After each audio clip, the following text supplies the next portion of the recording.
ओम श्री परमात्मने नमः। ओम नमो भगवते वासुदेवाय। कार्तिक मास महात्म अध्याय 3। सत्यभामा ने पूछा कि हे भगवान, आपने कहा कि मैं काल के स्वरूप हूँ, आपके लिए काल के सभी भाग समान हैं, तब फिर यह कार्तिक मास ही आप क्यों श्रेष्ठ बताते हो? हे नाथ, मुझे यह जानने की इच्छा है कि सब तिथियों में एकादशी और महीनों में कार्तिक का महीना ही आपको क्यों प्रिय है?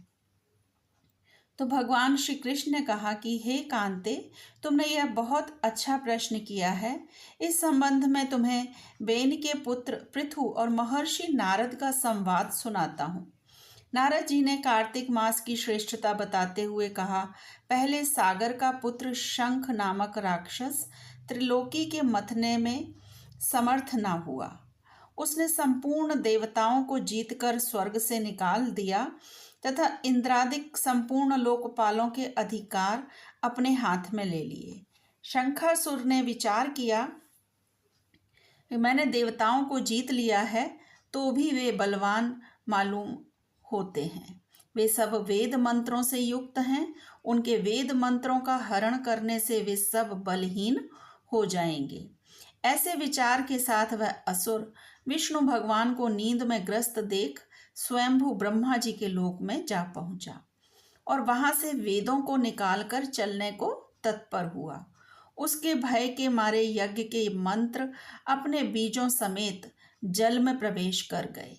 यह देख शंखासुर भी उन्हें ढूंढता हुआ समुद्र के भीतर विचरने लगा, परंतु वे वेद कहीं भी प्राप्त न हुए। पीछे से ब्रह्मा जी भी सब देवताओं को संग ले और पूजा की सामग्री एकत्र कर वैकुंठ में विष्णु भगवान की शरण में गए। वहां उनके जागने के निमित्त सब देवता स्तुति गान करने लगे। उनकी भक्ति से संतुष्ट होकर भगवान ने नेत्र खोले और विष्णु भगवान उनसे कहने लगे कि हे देवगण, मैं तुम्हारी कीर्तन पूजा आदि से बहुत प्रसन्न हुआ हूँ। आप लोगों की मनोकामना मैं पूर्ण करूँगा, यही वर देता हूँ। आश्विन शुक्ल पक्ष की एकादशी से देवउठैनी एकादशी तक प्रहर भर रात्रि रहे, तब से जो मनुष्य तुम्हारी तरह मेरा गुणगान करेंगे वे मुझे प्रसन्न कर मुझे प्राप्त होंगे। पाद्य अर्घ आचमन आदि जो तुम मेरे निमित्त लाए हो वह अनंत गुण होकर तुम्हारे सुख के कारण होंगे। शंखासुर जिन वेदों को हर लाया है वे सब जल में स्थिर हैं। मैं शंखासुर को मारकर उन्हें लाऊंगा। अब से बीज मंत्र समेत सब वेद प्रति वर्ष कार्तिक के महीने में सदा जल में निवास करेंगे। मैं मत्स्य रूप धारण कर जल में जाता हूँ। तुम भी संपूर्ण मुनियों को लेकर मेरे संग आओ। इस लोक में जो अच्छे मनुष्य प्रातः काल स्नान करते हैं वे निश्चय यज्ञांत स्थान के फल को प्राप्त होते हैं। जो कार्तिक में सदा स्नान करते हैं उनको हे इंद्र तुम मेरे लोक में पहुंचा दिया करना।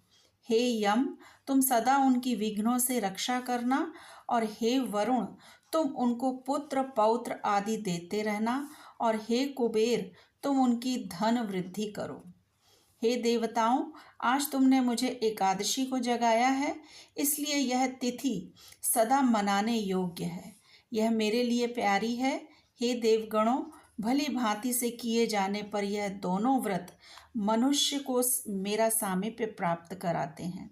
यह सत्य जानो कि इनके समान कोई व्रत दूसरा नहीं है। ओम नमो भगवते वासुदेवाय। श्री कृष्ण अर्पणम अस्तु। हरे कृष्णा।